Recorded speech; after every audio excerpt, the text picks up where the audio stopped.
سلام، امیدوارم که حالتون خوب باشه. تو این برنامه می‌خوایم راجع به پیرزن‌های آلمانی صحبت کنیم، چون اینا واسه خودشون یه کاتگوری ان تو آلمان. آقا من چند وقت پیش توی اینستاگرام یه کلیپی گذاشتم، ادای یه پیرزنه رو توش درآوردم و این خیلی وایرال شد. اول بریم ویدیو رو با هم ببینیم. تو مخترین صدای آلمانی صدای پیرزنیه که از بالای ساختمونش با یه لهجه بسیار غلیظ داره بهت میگه تو نباید ماشین تو اونجا میذاشت. Neu, Sie dürfen Ihr Auto nicht da parken, das ist verboten. Die Polizei ist schon unterwegs, ihr habt angerufen. Es geht gar nicht. آقا کلیپو که مردم دیدن گفتن تو چجوری میتونی اینقدر خوب ادای پیرزن آلمانی در بیاری؟ چی شده که انقدر تو قشنگ صدای اینا رو تقلید میکنی؟ داستان اینه که اول من تو آلمان بزرگ شدم و اینا از بچگی پدر ما رو درآوردن. دوم اینکه من دوران سربازی یا بهتر بگم سیویل دینست یه چیزیه که به جای سربازی میتونی بری، یک کاریه که مثلا باید تو خدمات اجتماعی انجام بدی. البته خیلی وقتی که دیگه سربازی اجباری تو آلمان نیست، ولی اون موقع هنوز بود. و من تو دوران سیویل دینست توی آلتنهایم کار میکردم. آلتنهایم یعنی خانه سالمندان. برای همینه که من پیرزن‌های آلمانی رو از برم حفظم از اینا رو. حالا داستان چیه؟ داستان اینه که ما کلا تو آلمان دو مدل پیرزن داریم. فقط هم دو مدل پیرزنه. مدل اول همینه که تو این ویدیو دیدید. پیرزنایی که صداشون یه خود جیغجیغیه، زیره. خب اینا خیلی تیز و بزن و از صبح که بیدار میشن دنبال اینن که پاچه یکی رو بگیرن. فقط منتظر اینه که تو یه کار غیر قانونی بکنی بیاد سراغت. Neu, das dürfen Sie nicht machen. Ihre Musik ist zu laut. Sie haben aber jeden Tag Besuch, oder? Sonntag ist Ruhetag. Hallo? Sie, im Treppenhaus darf man fein nicht so laut sprechen. ببین کار و زندگی هم نداره، سرگرمی هم نداره. سرگرمیش همینه. کاتگوری دوم پیرزن دقیقاً برعکس اینه. خیلی آرومه، مهربونه، صداش خود بمتر اینجوری تو گلوه. این فک پایینش یه حالت این تکون اینجوری داره و کلش موقع حرف زدن خود اینجوری به راست و چپ یه ریز تکون میخوره. تو کار تعریف خاطره هم هست. همه خاطره هم حول محور شوهرشه که بیشتر از 10 سال مرده. خدای منو ببخش. Wisset Sie, mein Mann ist vor 10 Jahren verstorben. Und die Kinder, die melden sie gar nicht mehr. حالا شاید با خود فکر کنی آخه چه پیرزن مهربونی، ای کاش تمام پیرزنا مثل این دومیه بودن. ولی سخت در اشتباهی. چرا؟ چون اون پیرزن اولیه یه لمی داره که اگه اجرا کنی دیگه از شر قراش خلاص میشی. خیلی فکر میکنن باید باشون دعوا گرفت، نمیدونم جر و بحث کرد. نه، هیچ کدومش فایده نداره. یک لم داره، یه لم هم بیشتر نداره. تعریف و تمجید باید از ظاهرش تعریف کنی. فقط راش همینه. این دفعه اومد در خونت، قبل از اینکه بگه هالو تو میگه ach Frau Baumann, Sie sehen aber heute voll gut aus, voll schick und die Haut, Ihre Haut خیلی مهمه. Ihre Haut sieht voll gut aus. Was haben Sie denn gemacht? Sie haben bestimmt was gemacht. در کسی از ثانیه و فازش عوض میشه. ach ich war, ich weiß nicht, meinen Sie. این کلیپو ببین. Rot steht Ihnen richtig gut. Bitte? Rot steht Ihnen richtig gut. Ich danke Ihnen. Bitte Das sehr. war nett. Wissen Sie was? Ja. Mein Mann ist vor 15 Jahren gestorben. Ich habe zu meiner Tochter gesagt, پسر قشنگ بازی رو بلده. بعد صدای پیرزنه دیدی زیر بود. Bitte? Mama? Danke, das ist schon mal nett. فکر نکنین همیشه اینجوری مهربونا. این همون کاتگوری اولیه است. بعد که ازش تعریف کرد چی شد؟ رفت تو فاز خاطره تعریف کردن، یعنی رفت تبدیل شد به پیرزن دوم. یوگو شوهر من 15 سال مرده، همون چیزی که بهت گفتم. این تنها راهشه. ولی پیرزن مدل 2، اونی که مهربونه سرش جو تکون میخوره، اون هیچ درمانی نداره. اون در هر حالتی از شبانه روز ببینتت باید 3.5 ساعت برات خاطره تعریف کنه. یعنی با 2 تا پلاستیک از آلدی اومدی خونه، میخوای بری کپی مرگ تو بذاری، تو راه رو ببینتت کار تمامه. 2 تا خاطره از شوهرش، یه دونه از جنگ جهانی دوم باید تعریف کنه تا بذاره بری. از اینا تو خونتون بود، از اون محل برو، نه فقط از اون خونه آپارتمان، از اون محل برو اصلا. بعد خاطرهاش تموم نمیشه. ای کاش فقط مشکل این بود تموم نشه. تکراری، یعنی یه خاطره رو 500 بار باید تعریف کنه برات. گفتم خاطره تکراری، یاد یه داستانی افتادم براتون تعریف کنم. آقا من سربازی که آلتنهایم بودم، خانه سالمندان، اونجا خب همه مدل پیرزن بود. یه پیرزنی بود خیلی گوگولی بود، ولی بنده خدا یه آلزایمر بسیار حادی داشت. یعنی هر 30 ثانیه یادش میرفت که چی گفته. متاسفانه منم خیلی دوست داشت، متاسفانه. آقا این پیرزن یک جوکی بلد بود، خب، و تعریف کرد برای من.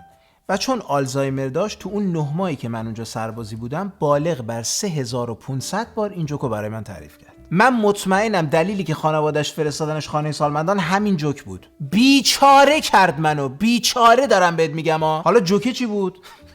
آقا این یه بار تو راهرو خیر منو میگیره، میگه دانیل Ich erzähle Ihnen mal oi Witz. گفتم خواهش میکنم بفرمایید جوک چی جالب. Was ist klein grün und ist dreieckig. گفتم نمیدونم والا، اطلاعی ندارم. Oi kleines grünes Dreieck. گفتم چقدر جالب. 30 ثانیه بعد دم دستشوی خرمو گرفت. دانیل, oi Witz. Was glauben Sie? Was ist grün? Ist klein und dreieckig. گفتم باشه. جز تلخ ترین خاطرات زندگیمه این. میگم 3000 بار جوکر رو شنیدم، واقعا عین 3000 بار شنیدم. حالا شاید با خود بگی آخه این پیرزنای آلمانی رو چرا اذیت میکنی؟ اینا مثلا درسته تو مخن، ولی اینا چند صباحی مهمون ما هستن، ما باید هوا اینا رو داشته باشیم، باهاشون تا کنیم، بالاخره اینا پس فردا نیستن. پیرزن آلمانی هر کاری ممکنه بکنه ولی هرگز نمیمیره.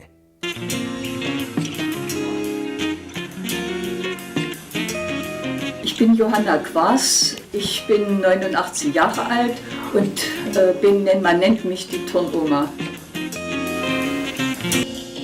اون تصوراتی که از مامان بزرگامون تو ایران داری اونا رو بنداز دور.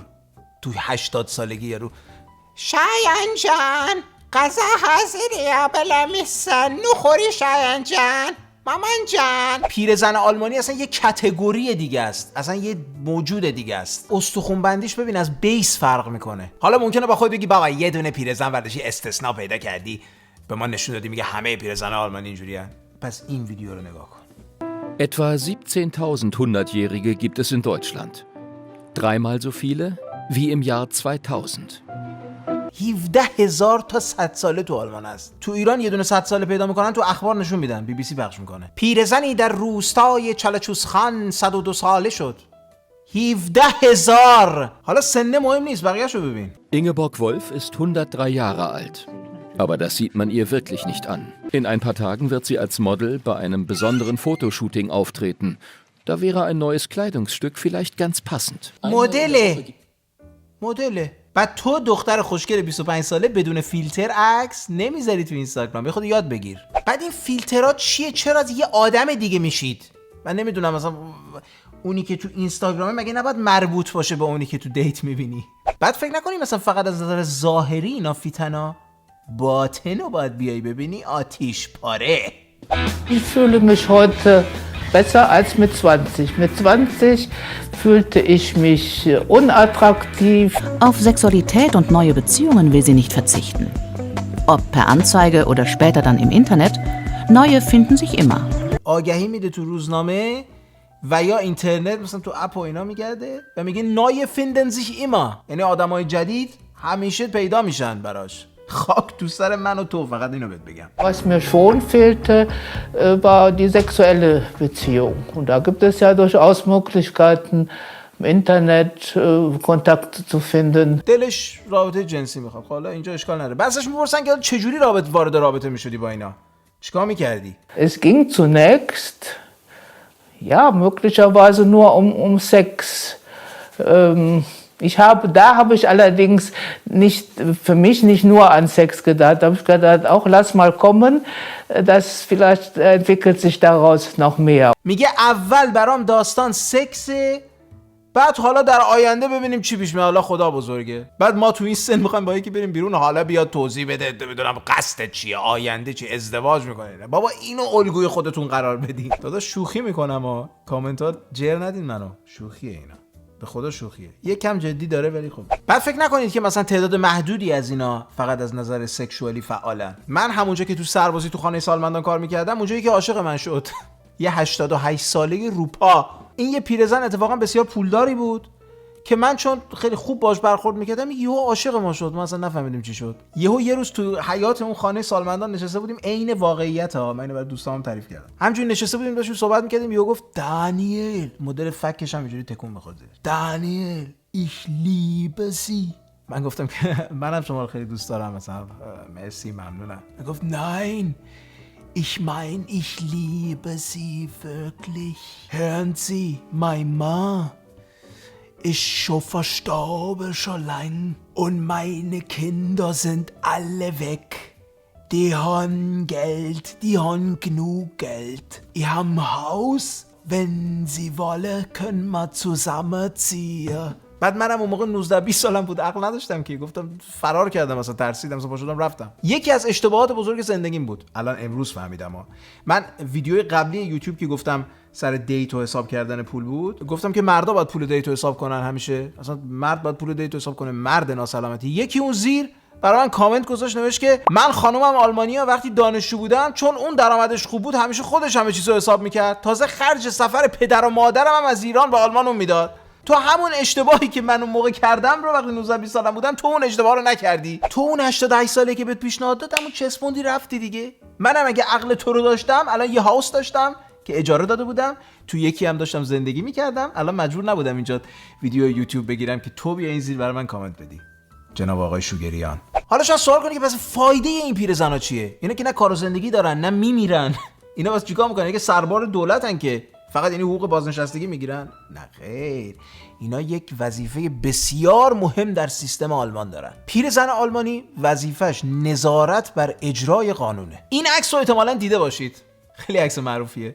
میگه توی USA و UK، آمریکا و انگلیس، با دوربین مداربسته چک میکنن که همه چی اوکی باشه. تو ایران هم اینجوریه دیگه، هر خونه نمیدونم بیرونش 3 تا دوربین و فلان اینا. این همه پول برق و سیمکشی و دوربین و هزینه های اضافی توی آلمان پیرزن دارن بجاش. اینا چون بیکارن صبح تا شب بشینن پای پنجره، کار و زندگی ندارن که، از پنجره بیرون نگاه میکنن که کی داره تخلف میکنه. این عکسایی که بهتون نشون میدم و ببینین، احتمال وجود پیرزن در پشت هر کدوم از این پنجره‌هایی که قرمز کردم وجود داره. نگاه کنید عکس‌ها رو ببین، توی پشت هر کدوم از اینا میتونه یه پیرزن باشه. همونطور که یک گلدون میتونه باشه، یک پیرزن هم میتونه باشه.